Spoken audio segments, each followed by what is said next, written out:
Nice to see you. I can zoom in a bit more. To see you, nice.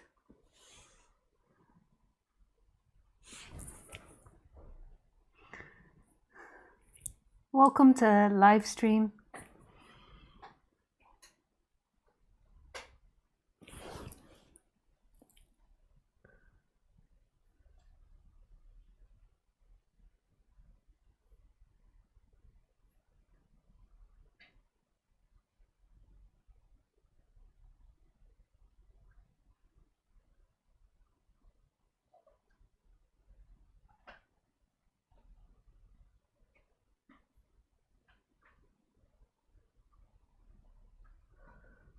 I just realized I can put it in a higher quality.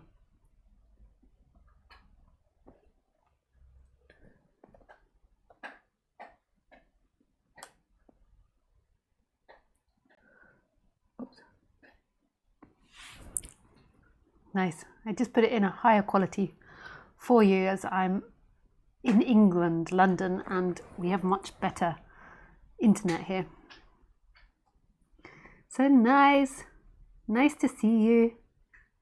It's funny, I've been away for a couple of weeks and it's almost like I forget how to do this. My memory is so bad. Like I know how to do it, I've done it so many times, but it feels like such a long time ago that I did a stream.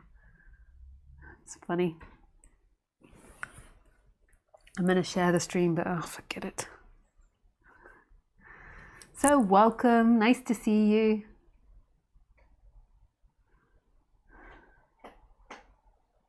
If this is the first time live on stream with me, I'm just going to tell you how it works. So normally I just do a little bit of an introduction and like just a little bit of a talk about how it works, and then I like to sit for like 5 or 10 or 15 minutes just in silence. Then I give an introduction about the topic we're talking about tonight, and then after that it's open to questions and answers. And if you want to ask me a question, you do that through Skype. My address is Lisa Cairns 12, and you can find that in the box below. And the talk tonight is called Forgetting the Magic of This Life.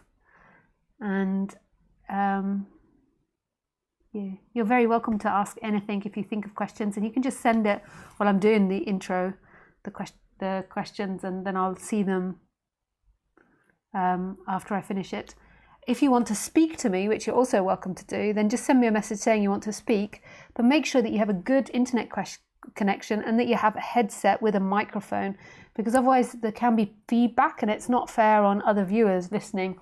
In the past I was too lenient, and then one time I think I actually heard what it was like for somebody listening to talk, and it's really uncomfortable to have like this echoing or screeching or really bad connection. So please take in consideration if you want to speak.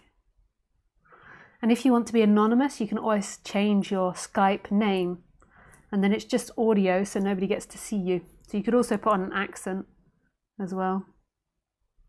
But it's easy to change your Skype name. You just go into the profile and change it.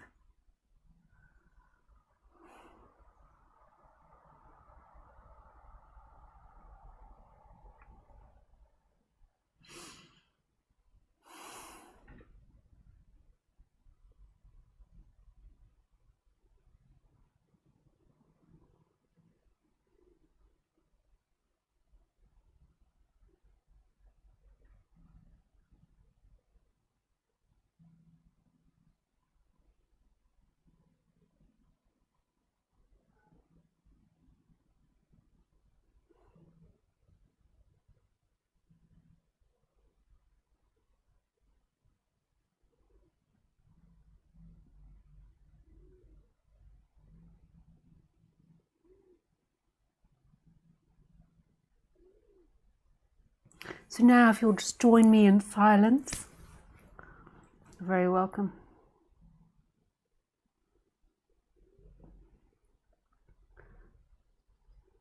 I just want to check the microphone. It's working, yes.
Hello. I'm sorry about all that barking. At least someone came to the door and was in my mum's front garden. And Khaleesi doesn't forgive people that come to the house. She wanted, so I had to let her out in order to have a good bark.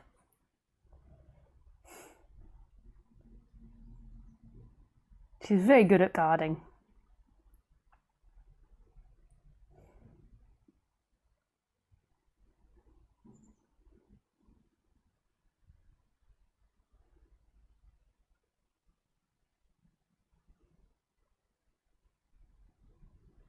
So the title of the talk is, I have to remind myself.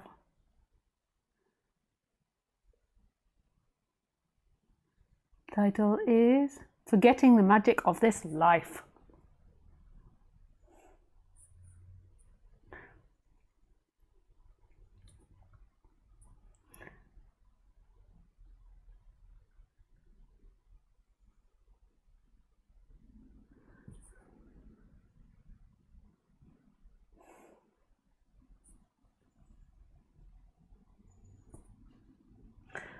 So just before I start, I forgot to do my advertisements as well.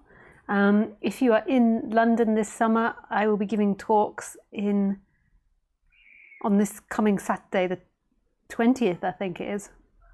You can find it on my website in Notting Hill, so you're welcome to join that. And then I'm doing a retreat in northern Germany from the 9th to the 16th of August.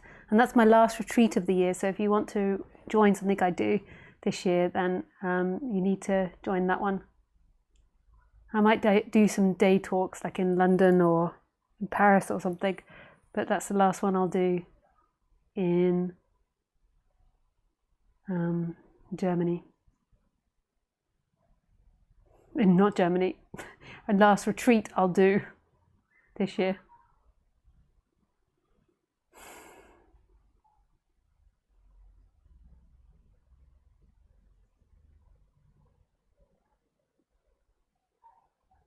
So I have to admit, sometimes when I start doing talks, so when I sit there at the beginning and I have my eyes shut, the feeling comes up of what possibly could I talk about?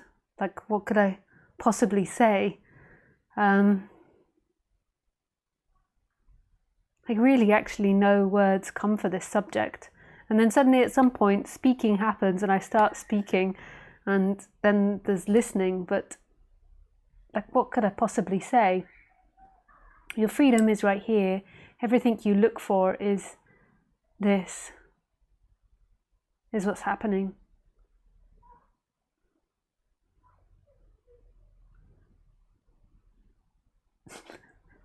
And that's so simple. And that's it, basically.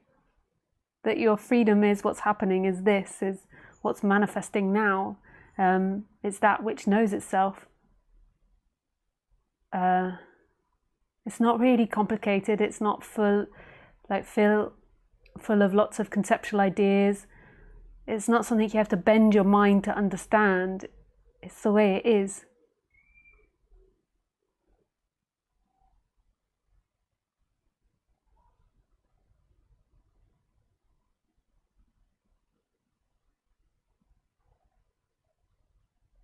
It's the way it is.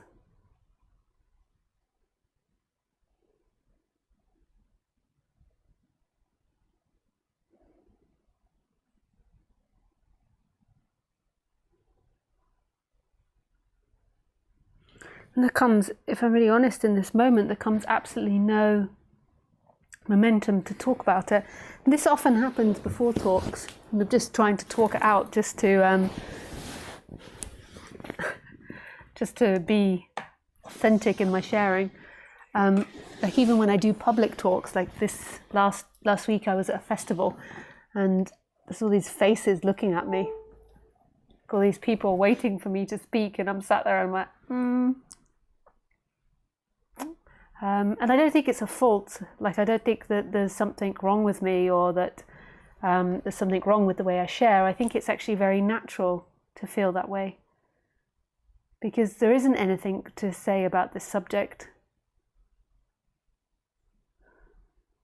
Like I don't, like when I had that big shift years ago, I never had the inclination to really speak about it. It was more an expression of joy or an expression of love that came through, but there was no inclination, it sounds really weird, to speak about it.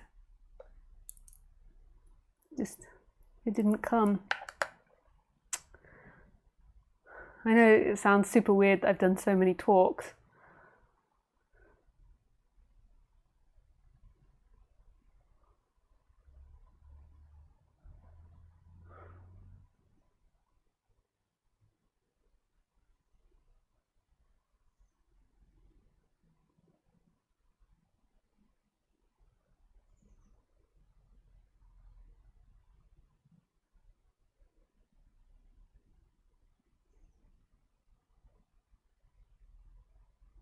And sometimes all I have to do is kickstart myself. So I have to start with a very typical sentence or a very typical statement, and that gets me going, like rum, rum, rum. Like starts it up. So like I think a typical statement, or I think a word, or I say something like, all there is what's happening, and whatever the statement is, and it starts up speaking.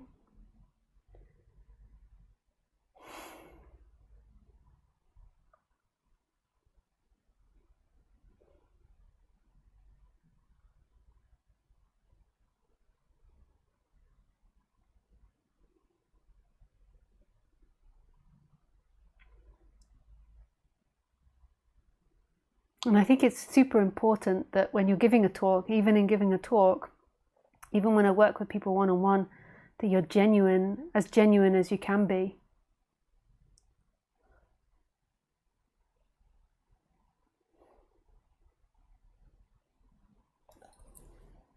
I think that's more important than any words that are spoken.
We're often taught in this society that we have to speak. That if you don't speak, then you're not being nice or you're not being kind. One thing I used to love about hanging out with the Buddhists was that so when I went to the Buddhist center, it was silent, and the Buddhists were very used to being in silence and sitting in silence, and you didn't have to speak if you didn't want to, which I thought was fantastic. Like I was very young when I first started going there, but I used to love being in the break time and just having the option not to speak, that wasn't seen as rudeness. Whereas in our society, it's often seen as rudeness if you don't keep conversation going all the time. And I have to admit, I don't stick to silence. I often speak when I don't feel like speaking because of empathy for the other person. Like I feel compassion for the other person. I don't want to make them feel rejected or abandoned. And I can read that they need some love and attention and some words to feel comfortable. But I would love it if people would feel okay with my silence. Like often when I meet someone, I've got nothing to say. Like I stand there and I've really got nothing to say to them. And I don't mean to be rude and I don't dislike them, but there's just, what's there to say? Here we are.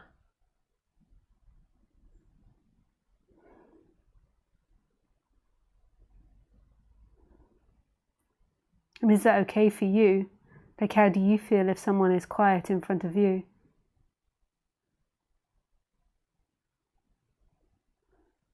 What is silence to you?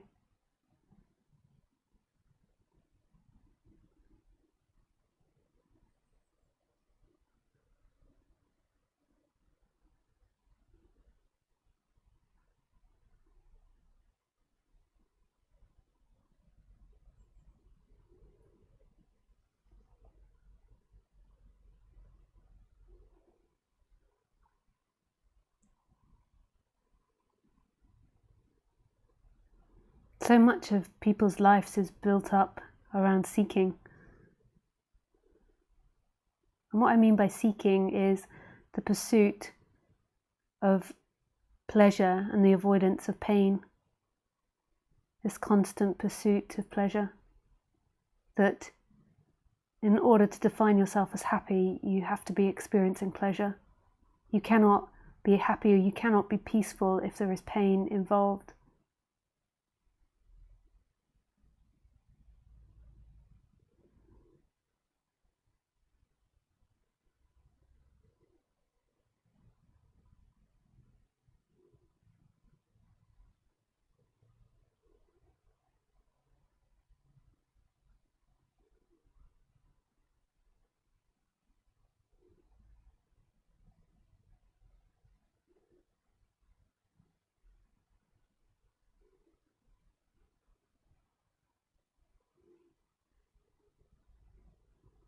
This constant seeking. Most people spend their whole day seeking, rather than just a gentle movement towards pleasure and a movement away from pain. That's the way these bodies are set up, is that you're set up, it navigates itself, the body navigates itself by moving towards pleasure and moving away from that which is painful. In every circumstance, you're always attempting to do that. But the person believes that the more pleasure I get, the more happiness I'll get, and that one day if I achieve enough pleasure, I will arrive and I'll be free and I'll be happy. And pleasure can be all types of things. It could be the idea of having kids, the idea of becoming enlightened, the idea of sexuality, the idea of getting a new lover, the idea of getting someone, conversation in the moment, like attempting to be liked and loved by the other person. Our natural instinct is to get on, so our body moves towards that to get on, to be liked. But then on top of that, there's this seeking dynamic that's always seeking to be loved, always seeking to obtain.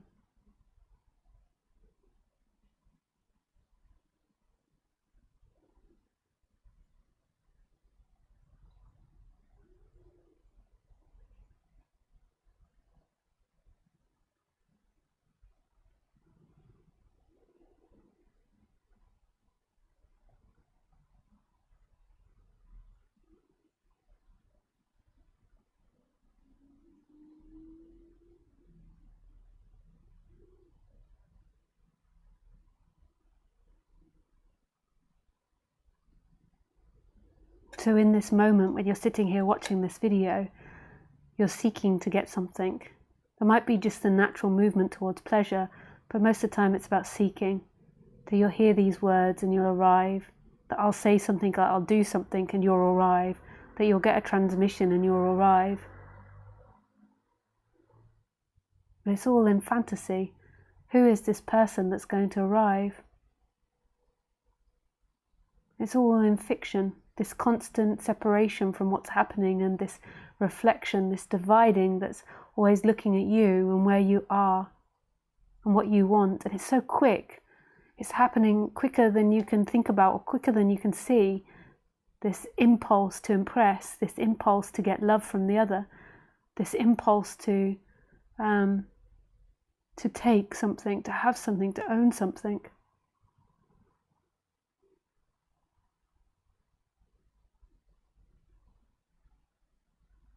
You're never going to achieve it there. You're never going to get what you look for in that. What you look for is actually beyond pain and pleasure. It's beyond the person. It's beyond feeling. It's beyond sensation. What you look for is totally content and doesn't care if you get it or if you don't, if you experience pleasure or pain. It's just experiencing. It's conscious. It's love. It's magic. It's free.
The person is always scurrying in itself, always trying to find the solution in itself. On the human level, there's things to do. The body has a mission to eat and to stay alive and to stay connected and stay in society or whatever it chooses to do. But the body has a mission. But what you're actually looking for, what you've always been looking for, is beyond that. It's beyond the body, it's beyond sensation, it's beyond the experience. It's who you truly are. It's actually what's registering everything now. It's that which is conscious. And that consciousness makes up the whole world. It's not that consciousness is something separate from all things. The consciousness is the things. It's a universal consciousness. It's not an individual consciousness. You think that you are looking out of your eyes and that you're conscious, but actually there is one consciousness looking out of billions of eyes, and it's watching that person experience. And what happens when you're separate is there's an identification, so that consciousness seemingly is identified with the person, and then it feels like who you truly are is a person, is a limitation, where actually your essence is infinite. Your essence is expanded, is huge, is free. But that's been forgotten. So when you look at me, most people feel that they are looking at me, that they're a person looking at me, that they're an idea, that they're somebody that's trying to get something, that needs to get something. Whereas actually that's not who's looking. Who's looking is beyond that.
So then in you, there's a part of you that wants to be special. There's a part of you that wants to get this or wants to understand this. That wants this special story for you, that you want to wake up, that you want to be liberated. But just notice that that's feelings and that's ideas and that's impressions appearing. And that's not who you are. Who you are is beyond that. Who you are isn't in that realm. Who you are is silently watching now, free, and is all things. Still, content.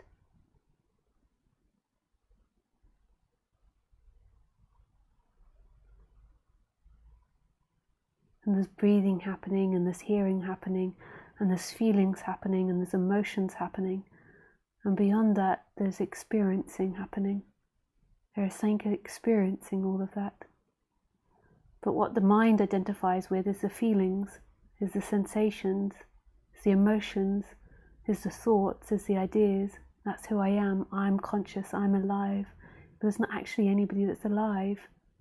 Who is alive? Who is looking out of your eyes? Who's experiencing now? Who? Who do you think you are? You see the speaking's begun to happen now, and now it's effortless. But in the beginning, it's like I need encouragement to get it going. That's funny.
Well, this is magic.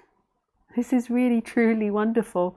It doesn't sound wonderful to the person because the person wants to be something special. It wants to be an imagination of itself. So it wants to be somebody that achieves enlightenment or achieves a nirvana or somebody that's free or somebody that's happy.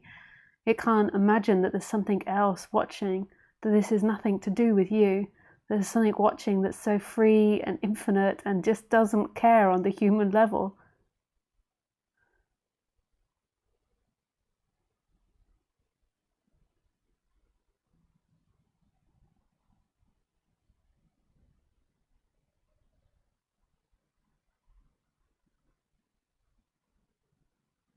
So there's talking happening, but there's absolutely stillness at the same time. There's something that's still, that doesn't move, that knows. And it's one consciousness looking through all these eyes. So when you go and speak to someone, you're actually speaking to the same consciousness, that same love, that same intimacy.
You are here,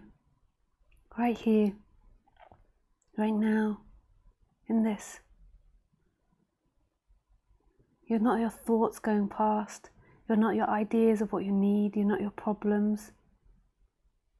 You're not your sensation of your bum on the seat. But it's in that you disappear. It's in that. Right in the middle of the sensation, there you are.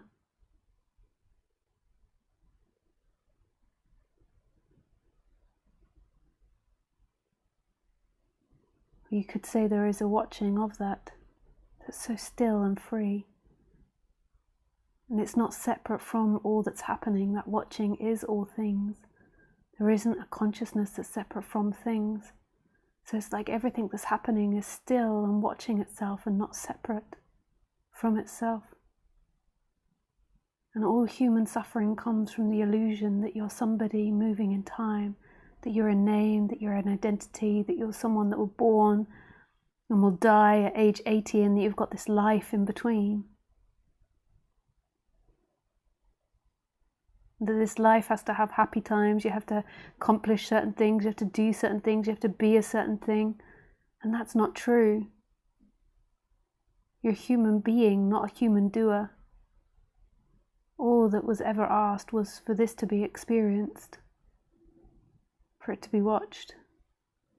Suffering comes when you identify with your pain and pleasure and you believe that that pleasure will one day lead you to freedom. Freedom isn't pleasure. Pleasure is an experience that comes and goes. Freedom isn't love, isn't intimacy, isn't sexuality, isn't orgasm. Freedom is this innocence that you could call love, that's right here, that's watching silently, that's never judging anything, that's holding everything.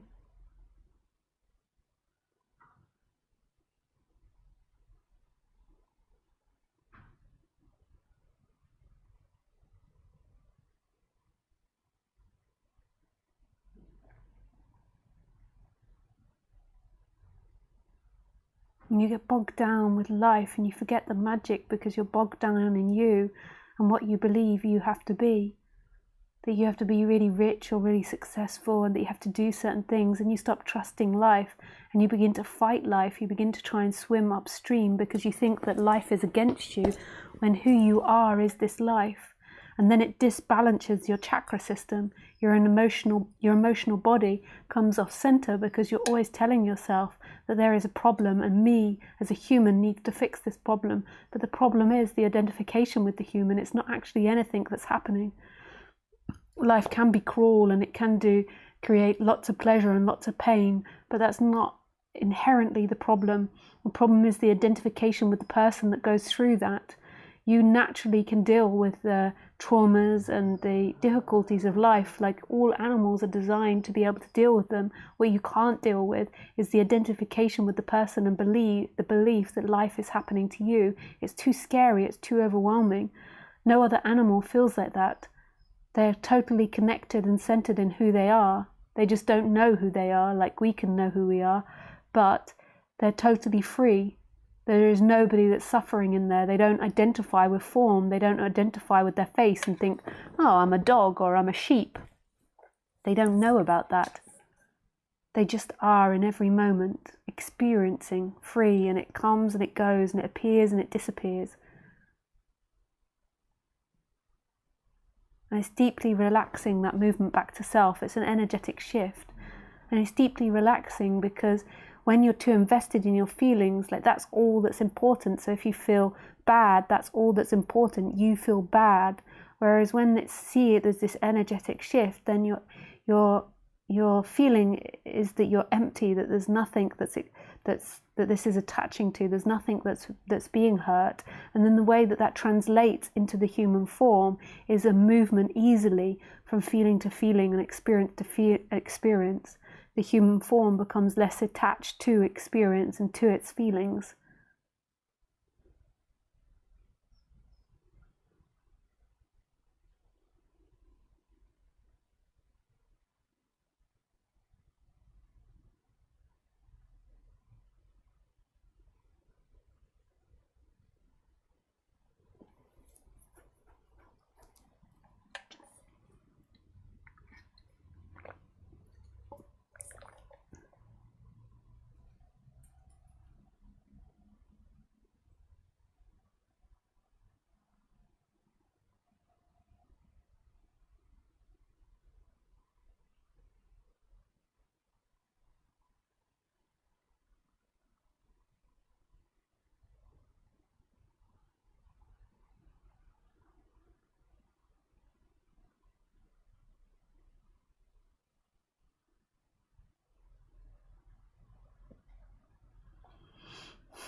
Okay. You can begin to ask questions if you have any.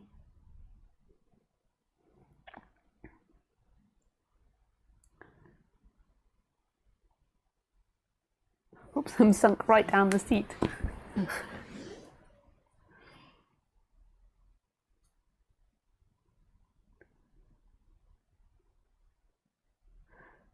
So Sean says, "Hi Lisa, how are you?" I'm good, thank you. How are you? Hi, Jana.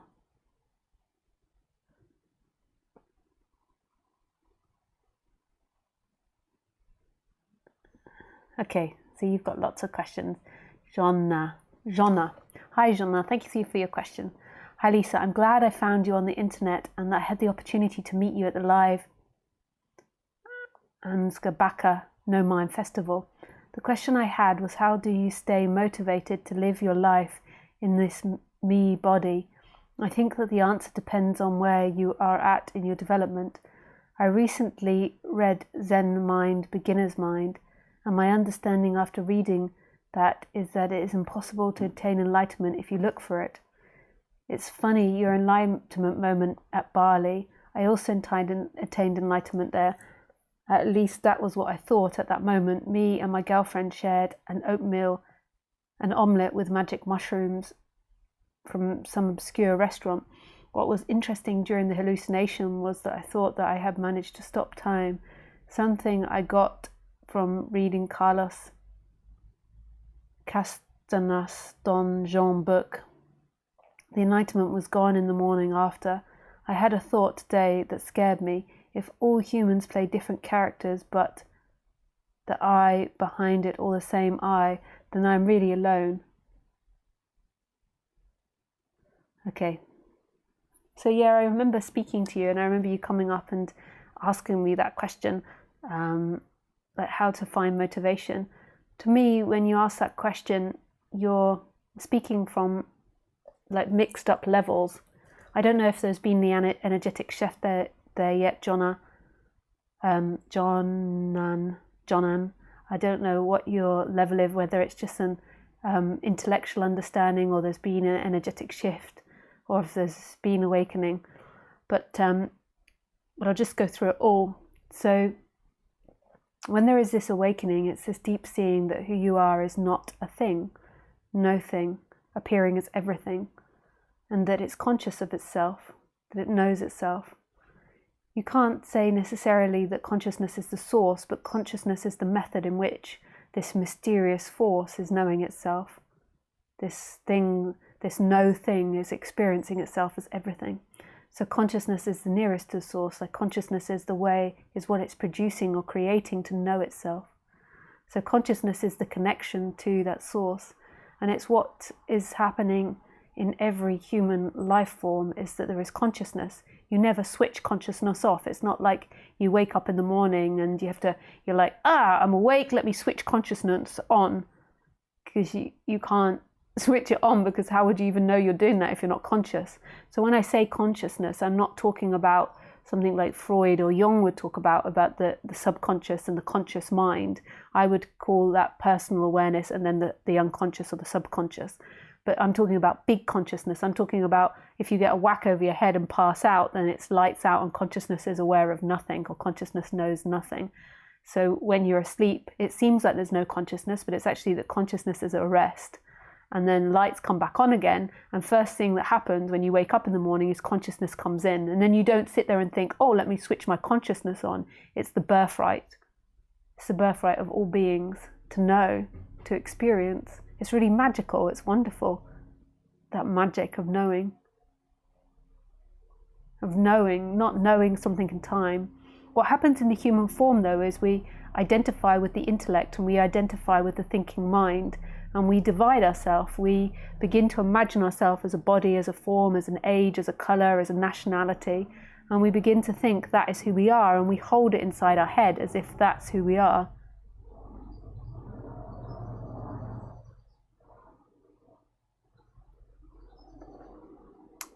But how could that be who you are? That's something that's not there all the time, but yet consciousness is there all the time. It's the first thing that has to come in. This consciousness comes in when you wake up in the morning, and then the memory of the you comes in. But there's always this identification with an image of self, and this creates a lot of emotional distress in the person because you're living a lie. That's not who you are. So there can be this awakening, and that there's like an energetic shift back to this emptiness. And it's energetic, it's like an expansion, because consciousness is actually everywhere. It's not in here. We imagine that consciousness is behind our head or inside our head or behind the eyes and belongs to us, but actually consciousness is everywhere. It's not located in here. It's the same with that sense of being, that sense of aliveness. It's not located in the body. It is everywhere. It's everything. And that consciousness can look from multiple angles because it's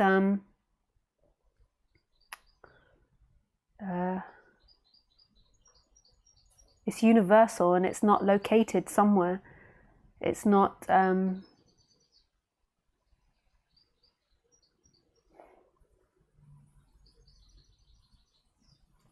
doesn't have a brain, and it's not linear, it's not in time, so it can look from multiple angles, and it doesn't have a brain, so it can't think, oh, I'm looking through Lisa now and then I'm going to look through Jerry, because that's a human thing to think about these things. Consciousness is looking innocently, and it's all intelligence, it is everything, so it can look from multiple angles and receive that information and know that information.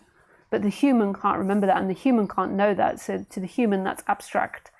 Things only happen in logic, in cause and effect, and in time, and in this linear timeline. So the imagination that or the idea that the reality is multi-dimensional, and but it's all one energy experiencing through multiples, through many. If you think of it like a bag, so if we had like a paper bag here and we poked lots of holes in it, and then I put a light inside, it's one light, but it's looking through many. And that's the same as the essence, but the essence actually isn't consciousness. The essence is mystery. Consciousness is the first thing that comes into play in order to experience itself.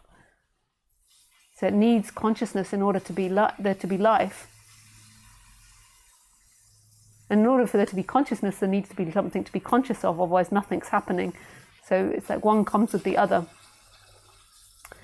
But there can be this energetic shift where that is seen, and your essence isn't located in the body anymore. Your essence is everywhere.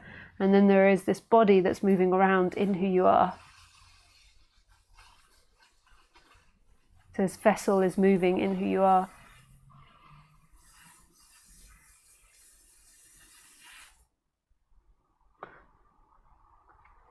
And your essence doesn't have any motivation. So often when people wake up, they don't have motivation to do things because they're so identified with, or that they've had such an explosive awakening, there's such an expansion that they can't feel the body, or they don't feel the impulses in the body properly. And sometimes it can take a period of time for the impulses in the body to come back, because you need to, in order for something to happen, you need to have an impulse. Like we can say it's nobody acting, but the way that nobody acts through this body is through the movement towards pleasure. So it has an impulse to do something, it has a desire to do something. So a desire to eat, or a desire to drink tea, or a desire to go for a walk, or a desire to do whatever it needs to do.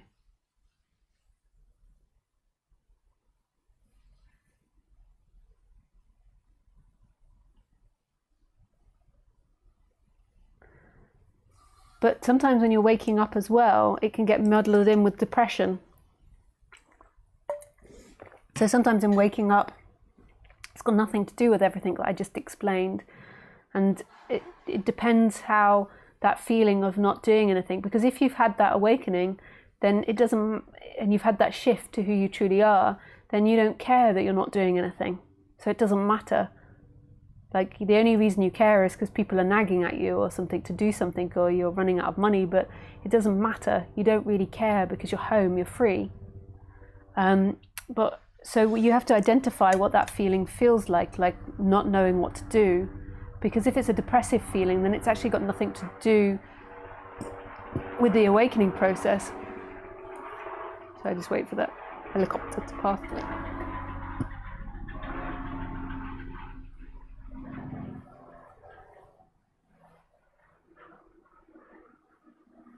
So it's got nothing to do with the awakening process. It's a depressive feeling that is in the solar plexus, and to do with the chakra there, and that chakra being too much out of balance. And it's something that you'll have felt throughout your life, and it's a depressive feeling.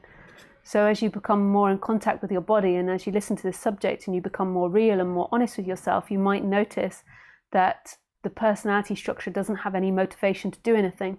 And the reason that the personality structure, this is different from consciousness, this is different from awakening.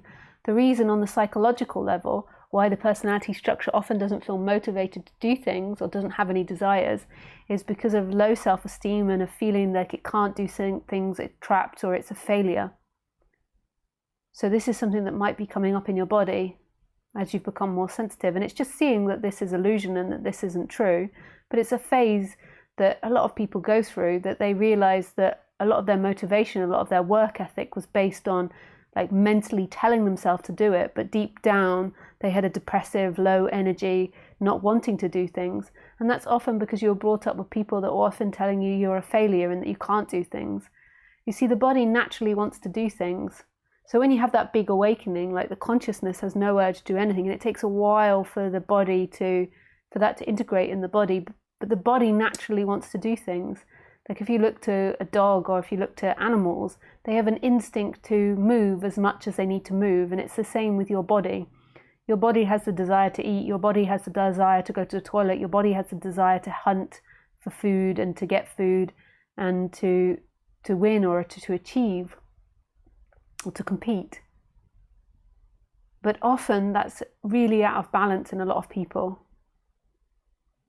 People, it's not out of balance, and they're normally really successful because like attracts like. So people that feel like they can do it and that they are going to do it, and they're off doing it, and they're off achieving money and achieving success because they feel like they can. So then it's looking at the solar plexus and what the solar plexus is. The solar plexus is part of the chakra system, and the way that we feel our body is through the chakra system. So when you have particular thoughts, you feel it in particular areas of your body. And we know this from language. So when you feel afraid, we say we shit ourselves. So fear is in the gut. Sexuality is in the the root chakra, and maybe in the sacral chakra. And then love, like a broken heart. So that comes from the heart. Or we got a frog in our throat from too much emotion. Or that we're psychic, or the third eye, that we can see time, that we can see things. Or the connection to something bigger that comes from the top chakra. So all our chakras have feelings and have sensations in them and have thoughts in them. So when you're thinking particular things, your body is feeling particular things, but often we're completely unconscious of this. So we might be having thoughts and feelings that we're a failure and we can't do something. And then what we might be thinking on the surface level is how much we dislike society, or how it's society's fault that makes us work like this. Or that your boss is an asshole, or that life is unfair. And really what's happening is that deep down that you feel like a failure, you feel the basic feelings of that chakra, you feel like you're stuck, you're trapped, you're depressed, that you can't get out of something, you're helpless. So let me tell you the feelings of the solar plexus.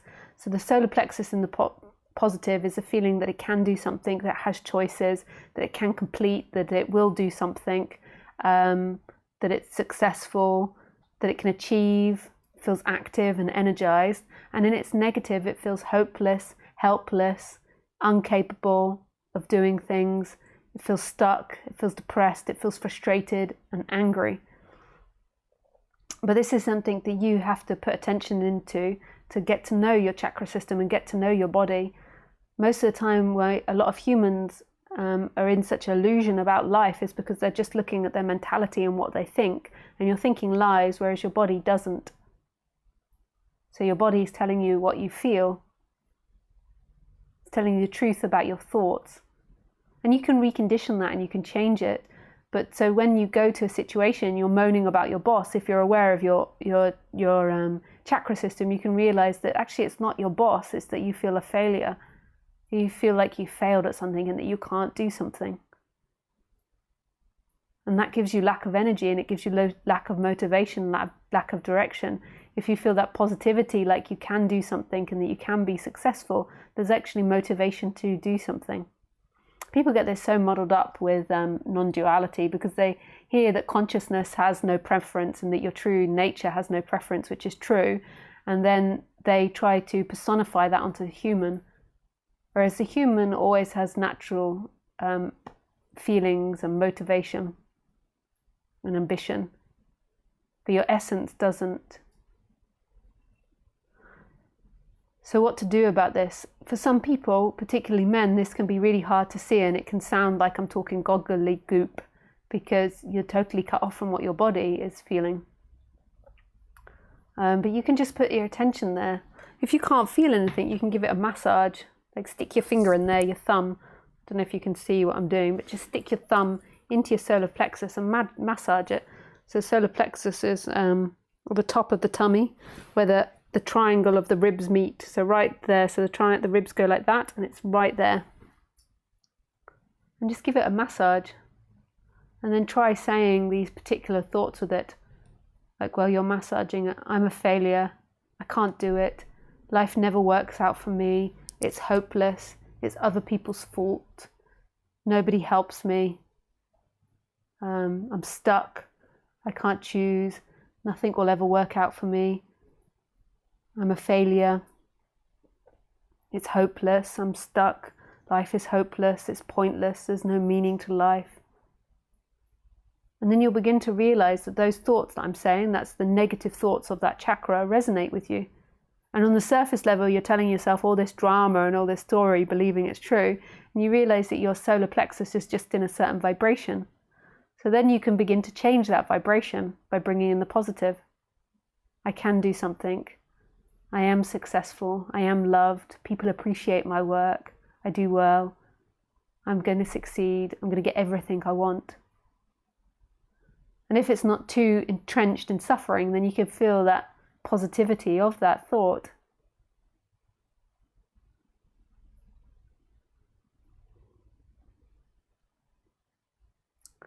So, the way to determine whether this is a spiritual thing or whether this is a chakra thing, not a spiritual thing, a non-dual thing, like the absolute thing, or a chakra thing, the way you determine that is that with the non-dual awakening, it feels amazing, and the fact that you can't do anything isn't a problem. You're in love. You love. If it feels really uncomfortable that you can't do things, that you've got no motivation to do things, then you know it's a chakra thing that you need to look at. Simple. Okay, you have more questions here.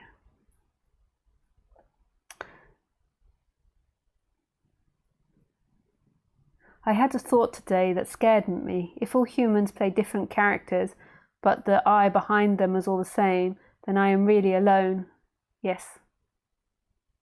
But it's not you on the human level. So notice in that it's the human that got afraid. But on the absolute level, consciousness isn't afraid. Consciousness has always been one energy experiencing itself. So that's the human that's afraid of being alone. And really, the human never existed. So the idea of on the human level that it can be alone or can't be alone is a funny idea, because really the human is a collection of thoughts and ideas and feelings that are appearing now. Hi again. Sorry to bother you again, but I just found Ramana Maharshi and got curious about your teachings in relation to his. He seems to use true and false but though I feels interchangeable with me, and that that you talk about. You probably talk about this in one of your recordings. I remember you saying you have, yeah, I don't know what that means. Okay. Ramana Maharshi says in one of his talks that one should continuously ask oneself during the day, who am I? Is this your opinion as well? My opinion is with practices, do whatever you're drawn to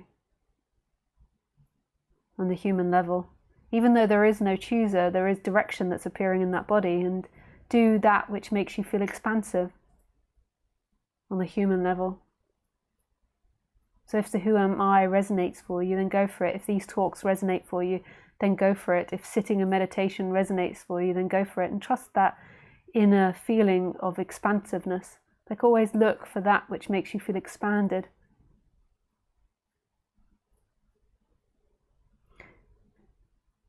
Thank you for your talks about my question. No, I'm not near awakening, but after giving up drinking, my mind started searching more intensely for a meaning in everything. Yeah. Well, I've given lots of answers there, so hopefully that helped. Okay, this is from Nadia. Hi, Lisa. Hi, Nadia.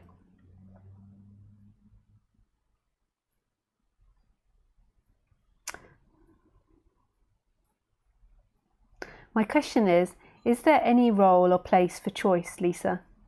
If my unconscious is maybe telling me about this fear that I have also been finding and judging while being awake from sleep state, is there anything to do? What is there to surrender? There's the appearance of choice on the human level. So in every moment it appears like the human chooses. So like to say, if I just pick up my necklace, I can seemingly choose to move it from one hand to the other. So there's the appearance of choice. On the human level, it appears like you have choice. If it didn't appear like you had choice, you'd feel like you're in a cage. So it appears like you can have choice.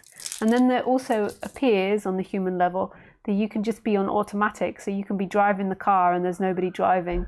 That you can be singing a song and there's nobody singing, it's just on automatic.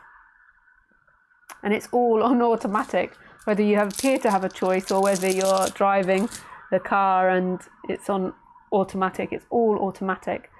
The question is, where do these thoughts and these feelings appear from? So where does the thought to choose something, to choose to do this and move this appear from? When was the beginning of it? So in this moment, you can ask yourself that, like, when does somebody choose? So right here, right now, you can ask yourself that. Like, where is that somebody that chooses? So a thought appears, and that thought is saying, this is me, and then it gets stuck to an image of you. But actually, in this very moment, there's simply a thought appearing from no place that cannot be located or found. This me is a complete fallacy. So that's one thing. And then on the other level is like in time, if you look back in the storyline, like when does a choice begin and when does a choice end? Like when did you begin to choose to get into this subject? When did you choose to have your partner? Like choice is a never-ending succession of events, which is beautiful because when you look in the time and the apparent timeline, and it's always reflecting back oneness. That one action leads to another action, to another, to another, to another. And there's no independent action. There's not one action that everyone can like separate from the rest of life. Everything is dependent on everything else.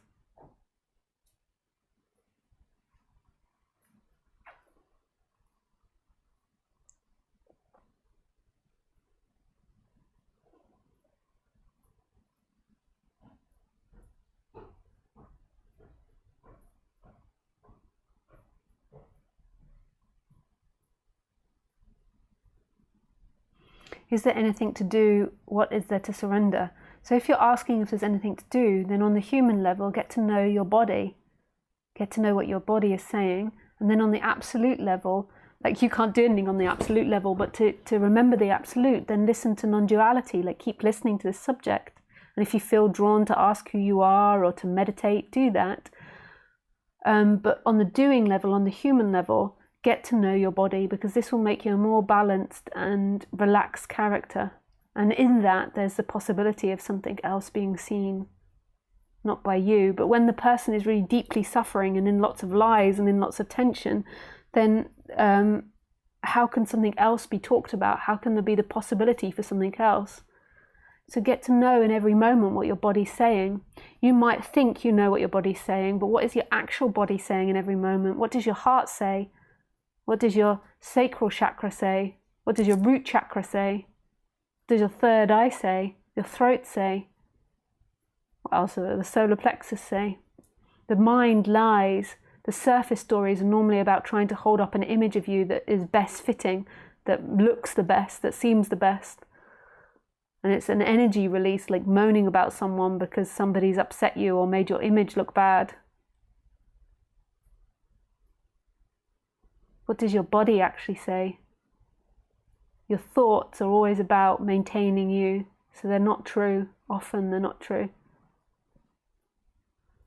It's very difficult to really do this for a lot of people, because we have this ideal, this image of ourselves that we want to live up to, and this image of ourselves is somebody that like runs through poppy fields and has wings popping out of the back and a heart the size of Timbuktu, and always does good things and always does nice things. And when you begin to go into the body, you begin to realize that you're an animal, that you come from a manimal on the human level, and that you have animal tendencies. You have the tendency to compete. You have the possibility to be bad and good. You have the possibility to do ugliness and beauty. You have all these possibilities. And accepting that is part of the drama of this. Accepting the shadow as well as the light is part of the drama of this waking up process. Seeing that on the human level there is the possibility for opposites. It's a mammal, it's derived from a mammal. And then with the identification with the person, and with trying to live up to the imagination of perfection, of being a perfect person walking through time, with all of that, what's happened is there's been a psychological disbalance, and psychological chaos has taken over.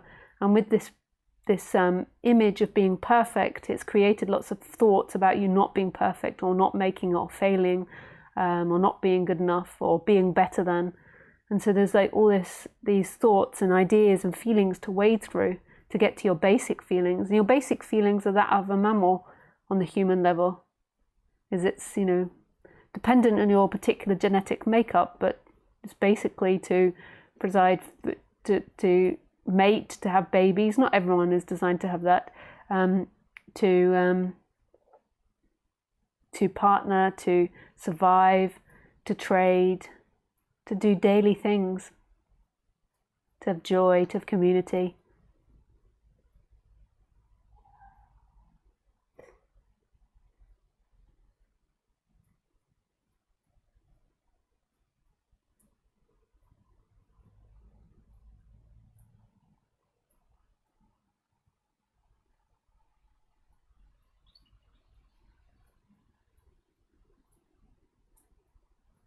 Thank you for your question. Hi Geraldine. Hi Lisa. Forget the magic of life. Forget the silence too. Forget the seeking. Just living according to what's happening.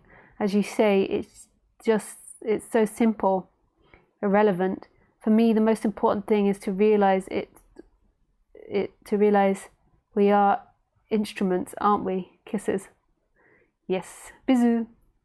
Yes, we are instruments playing out. And that's how you really integrate the shadow and see the shadow side on the human level, is realizing that it's not you doing it. To realize that you have darkness inside of you as well as light can only be really recognized on the human level if you see that's not you. When it's you can't admit that. You have to be always light. You can't admit that there can be selfishness or greed, anger, revenge. It's so difficult. Ironically, without acknowledging your shadow side, it's how people let abuse happen. This complete ignorance and ignoring of the shadow side that all of us have, including myself. It's part of being human. We are predators at the end of the day, the most successful predator on this planet. Normally when I mention this, I notice that people like cut off from listening because you can't bear it. You can't bear to hear that. You have to be good. You have to be better than someone else.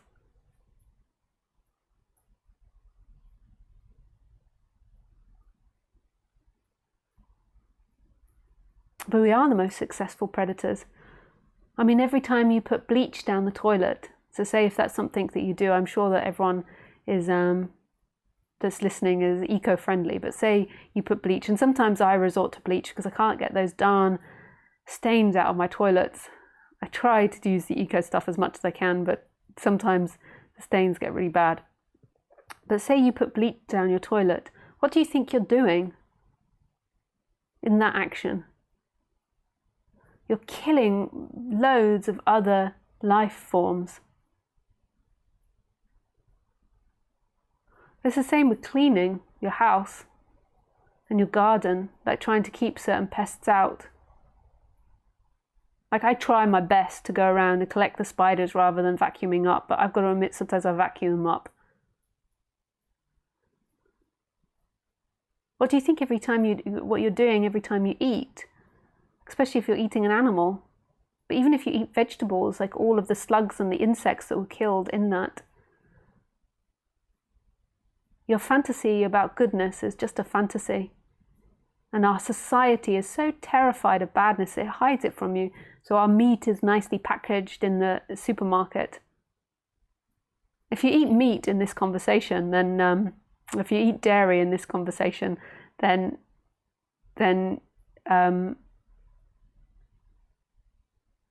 you've got more to think about on this line. But even the people that don't eat dairy. But what I mean is that, like, it's easier to see it. You don't kill the animal, but you're paying someone to kill it. And what would happen to you if you were hungry in the jungle? Would you kill it? How would you kill it? Is your life form more important than someone else's? When you eat meat every time, is your life force more important than other people's? Than someone else's? What about when you buy your clothes? How do you think that happens? You can pretend that you're ignorant and that you don't know where your clothes come from. But you're not ignorant. Everybody in this society is either really incredibly stupid or they realize where their clothes comes from. That is a hunter. Like, you realize that in order for you to have lots of clothes and lots of selections and you to be able to live your lifestyle, there has to be other people working like slaves in other countries. And you know that for a fact. I know that. I fall prey to buying sweatshop clothes. I'm really trying hard not to, but I fall prey to something pretty. But all of us know that. We know that with our home, with our environment, like when you build your house, there's a chopping down of trees, there's taking from animals. You are a predator. We're also, I think we're like opportunivores, so we're also scavengers as well and like collect berries. But don't be deluded by what you would do in the worst possible situation. I know you'd like to imagine that you'd suddenly be like the Buddha, like, I'm just going to meditate this out. But you're human. You know, if your kids weren't being fed, what would you do?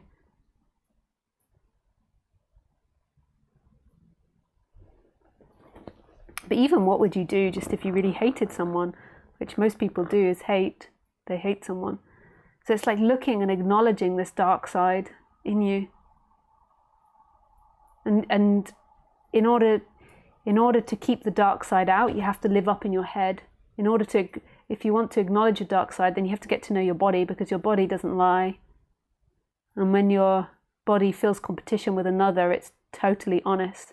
But on the surface level of thinking, on the image of you level, then you'll be telling yourself how lovely, how wonderful that person is, but your body's in competition. Your body's competing for somebody's attention, or competing for their man, or competing for their man's attention. But your surface level is in complete denial of that, because that would be seen as something bad. So your surface, oh, what a lovely couple they are. I really enjoy speaking to them, when you're flirting away. And then if someone confronts you, how dare you? Of course I'm not doing that. How dare you? Of course I'm not seeking for attention in that way. I can't believe you would think that of me. Or competing with someone at work, or putting someone down passive-aggressively.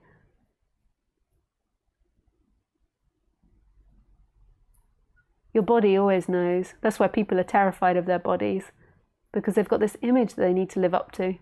But you can only truly accept all of this on the human level, that the human is an animal, if an evolving animal, and I'm sure in the future it's got the opportunity to evolve to be a lot kinder and nicer, but that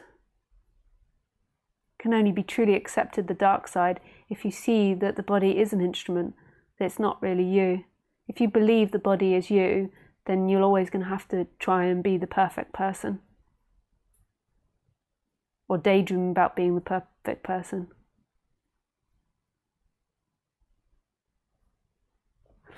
Thank you for your question. Good to see you again here, Lisa. Lots of love and gratitude to you. Hey, Camilla. Hi, Alexandra. Dear Lisa, greeting and lots of love from Hungary. Hey, hello to Hungary. Good to see you back again. Thank you. How can the character handle if I started to put together these fragment parts of my consciousness from past childhood traumas, that it does not overwhelm me instantly? Feels like so much wants to show up at the same time, like some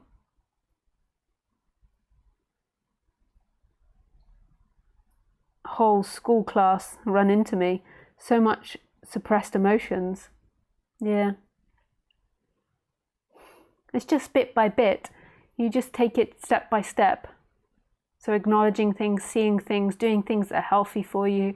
Shiatsu, acupuncture, Reiki, maybe doing Qigong or Tai Chi, yoga, all these things to help balance the body more. And just bit by bit get to know these overwhelming feelings and these uncomfortable feelings. If it's really overwhelming, then it's always good to speak to someone about it, like to book a session, say with me or with someone else, and to work through it for a couple of months. But if you can't afford that, or if that's not possible, then you can just do it bit by bit yourself, bit by bit investigating, taking it slowly, understanding, collecting information, meditating, listening to non-duality, and the character will slowly begin to calm down.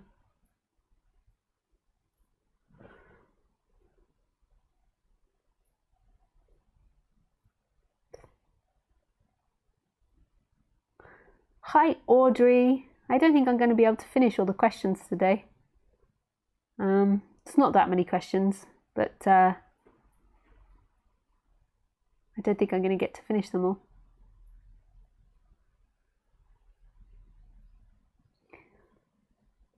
Hi, Lisa. Do you have any advice healing relationships traumas? Yesterday I experienced a shift which made me aware of the emotional state I usually experience.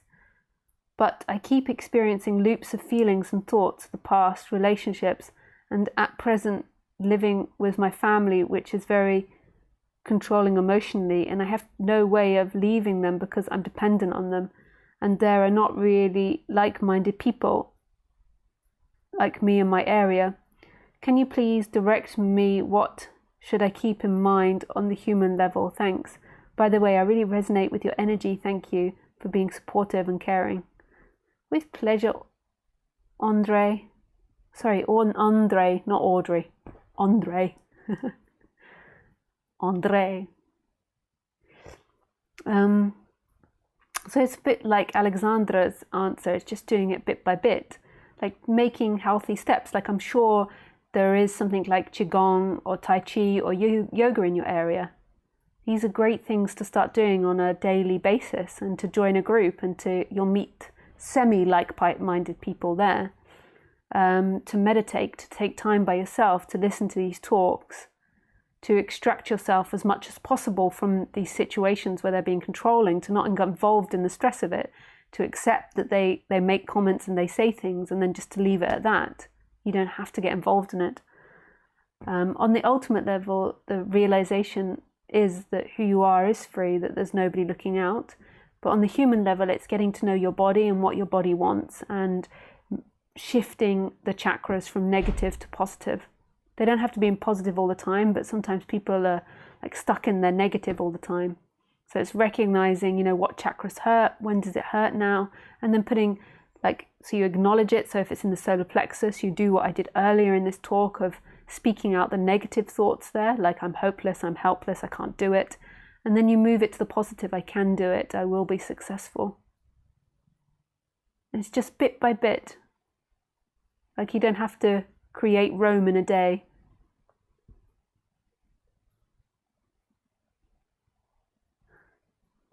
Nice. Thank you for your question, Andre. Hi, Ronald. When you feel the sensation in the solar plexus, can you push the sensation upwards without using the mind? I don't know how else you would do it.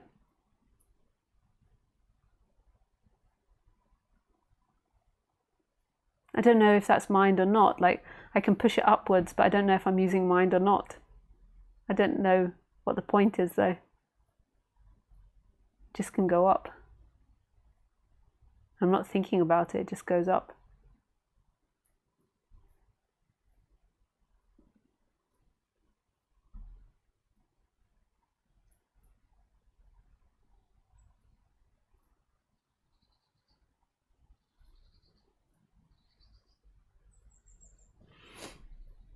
Hey, Tom. Hi, Lisa. I awakened from the strong, convincing mind a few days ago with constant disidentification from mind and focus on now at work. I can finally remove the blurry lens in front of the now and truly see and listen, rest in not knowing. I'm so happy I finally got it. My question is, if the transition between mind identification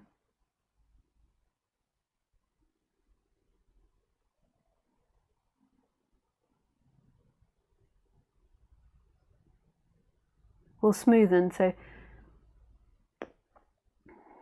I don't know. That's too complex question for me to answer, Tom. I don't know what's happening in you. I don't know what your awakening is. I don't know lots of different things. So that's too difficult. If it is a true awakening, then yeah, it will expand and expand more, but there can be difficulties in that. But there'll be, the personality structure will expand more, and that shift will become more permanent.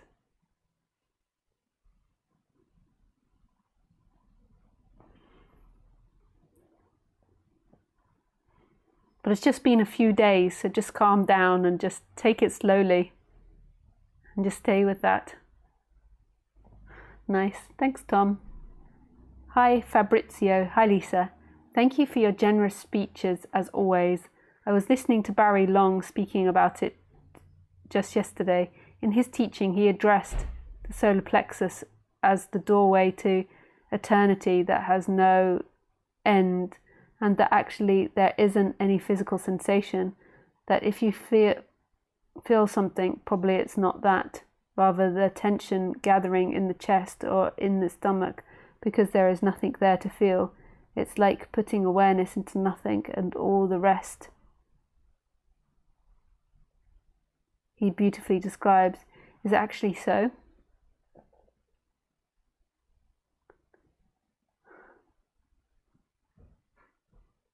In one way, yeah. So in one way, the chakras are the way that the body moves. So the chakras are the feeling body. So if someone comes up and screams at you, then there is pain and there is moving away from it. But then when you really meditate, or when you really put your attention there, you'll realize that everything begins to disappear. And that it's nobody's feelings, they're not located anywhere. There is simply everything experiencing itself, and that everything is nothing. So in a way, everything disappears. Everything is and isn't. But that sounds really beautiful. Barry Long. He does. I share his talks a lot on the art of making love, I think it's called. Hey, Aaron. Hi, Lisa. Thank you always. I'm glad to see you well. I hope you had a wonderful time away. I've been feeling or seeing like I'm recognizing a precipice of nothing during meditation and otherwise doing what other activity. It feels like this ever expanded precipice is what is allowing any and all experience to happen. Like it's what I am, like everything comes from it because it's consciousness itself, but I can't go into the precipice of nothing, because there's nothing to go into. I can't think of a broad enough question to ask about it. So maybe you can just talk about it, if you will. I apologize if what I'm trying to describe seems nonsensical. I'm just struggling to find the words right now without writing too much about it. If you don't have anything to talk about, any time to talk about it today, maybe another time. Yeah, of course you can't go into nothing, because who would even go into nothing? There simply is nothing, but it cannot be experienced or known. It simply is. It's an absolute mind fuck.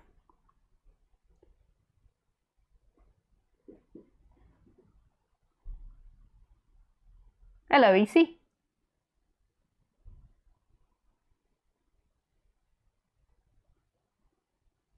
Hello, Easy.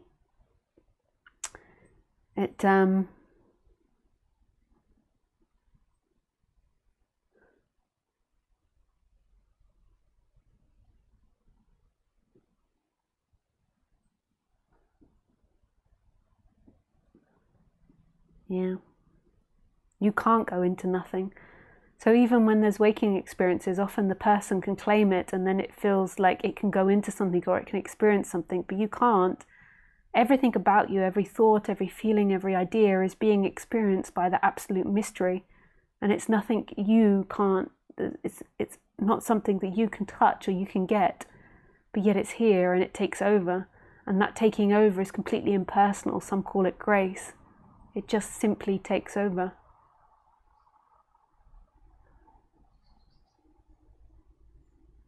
Nice. I think that's a nice way to finish tonight. I didn't get to answer all the questions, or maybe I did. I know there's still some questions, yeah. But it's enough. I have to go and walk Khaleesi and give her dinner. She's looking at me like, "Where's my food, woman? Woman!" She's laying down now. But she was like stamping her foot at me. Where's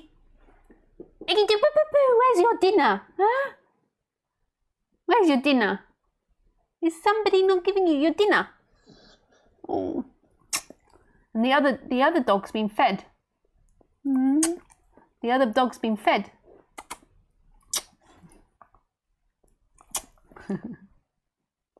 Yuck! Yuck! Yuck! Yuck! Yuck! Yuck! Yuck! Yuck! Ticky ticky ticky tick, ticky ticky ticky tick, ticky ticky ticky tick. This is Khaleesi. When she's excited, she does this stepping thing. Beep beep beep beep beep beep beep beep. Beep beep beep beep beep beep beep beep. Up, up, uppy, uppy, uppy, uppy. Ticky.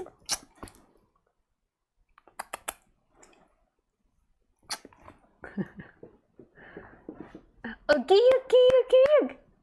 Where's your dinner? Where's your dinner? Where's your din-dins? Where's your din-din? Where's your din-din? Come on, turn you around, turn around. Oogie, oogie, oogie, oogie, oogie, oogie, oogie, oogie, oogie.